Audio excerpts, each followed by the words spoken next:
তোমাদের মধ্য থেকেই বিজ্ঞানী উদ্ভাবক তারা কিন্তু সৃষ্টি হবে। আমাদের নিয়মিত বিজ্ঞান চর্চা চালিয়ে যেতে হবে। আমি আমার প্রিয় শিক্ষার্থী যারা এখানে আছে তাদের উপলক্ষে ছোট্ট কয়েকটি কথা একটু বলতে চাই।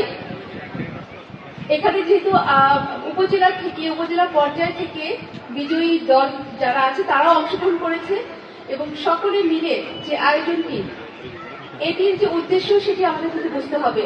বর্তমান যে সময়, এই সময়টি কিন্তু বিজ্ঞানের উৎকর্ষ এবং নিজেদের যে উন্নয়ন সেটির সময়, এবং নিজেদের উন্নয়ন করতে গেলে বিজ্ঞানের সাথে অগ্রযাত্রার সাথে তাল মিলিয়ে চলতে হবে। তোমরা নিশ্চয়ই জানো যে এখনকার যে সময় আমাদের কৃত্রিম বুদ্ধিমত্তা বা আর্টিফিশিয়াল ইন্টেলিজেন্স যেটা, এই এআই নির্ভর যে যুগ, এটির সঙ্গে যদি আমাদের যারা আছে, আমাদের তরুণ প্রজন্ম যারা আছে, সারা বিশ্বের সঙ্গে যদি আমি একই যাত্রায় সহযাত্রী হতে চাই, তাহলে আমাদের বিজ্ঞান শিক্ষার কোনো বিকল্প নেই।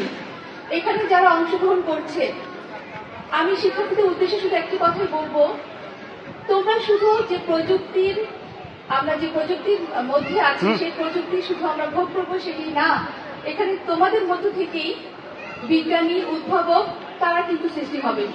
তো সেই জায়গা থেকে আমাদের নিয়মিত বিজ্ঞান চর্চা চালিয়ে যেতে হবে। এই বিজ্ঞান মেলা, এই যে প্ল্যাটফর্মটি, এটি সরকার যে প্ল্যাটফর্মটি তৈরি করে দিয়েছে, এই প্ল্যাটফর্মটি কিন্তু তোমাদের নিজেদের সৃজনশীলতা এটি প্রদর্শনের একটি অনন্য সুযোগ। এবং শুধু এই মেলার উপলক্ষে নয়, সারা বছর বিজ্ঞান চর্চা করতে হবে।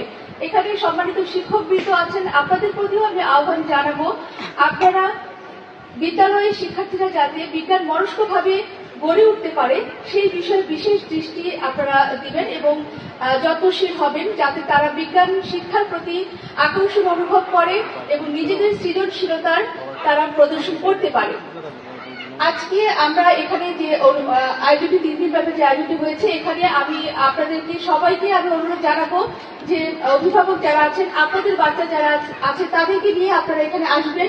এখানে প্রতিটি স্টলে বাচ্চারা ছোট ছোট বিভিন্ন তাদের যে উদ্ভাবন সেটি তারা নিয়ে এসছে, এবং হতে পারে আমরা চেষ্টা তো করতে পারি একদিন হয়তো নরসিংদী থেকেই সারা বিশ্বের নাম করা কোনো বিজ্ঞানী বেরিয়ে আসবে, এটি হতে পারে। এটি কিন্তু আশা আমাদের করতেই হবে, স্বপ্ন দেখতেই হবে। যখন আমরা স্বপ্ন দেখবো পাহাড়ের চূড়ায় যাওয়ার, আমি আর যাই হোক পাহাড়ের চূড়ায় যদি না যেতে পারি, পাহাড়ের পাদদেশে তো আমি তো পৌঁছতে পারবো, কিন্তু আমি যদি স্বপ্ন দেখার সাহসটাই না করতে পারি, আমি কিন্তু সেই পথটিও যেতে পারবো না।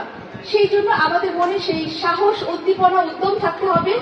সরকারের সঙ্গে আছে, জেলা প্রশাসন থেকে যতটুকু সহযোগিতা, সর্বোচ্চ সহযোগিতা দিয়ে আমরা পাশে থাকবো। শিক্ষার্থীদের বিজ্ঞান মনস্ক হয়ে গড়ে উঠতে হবে।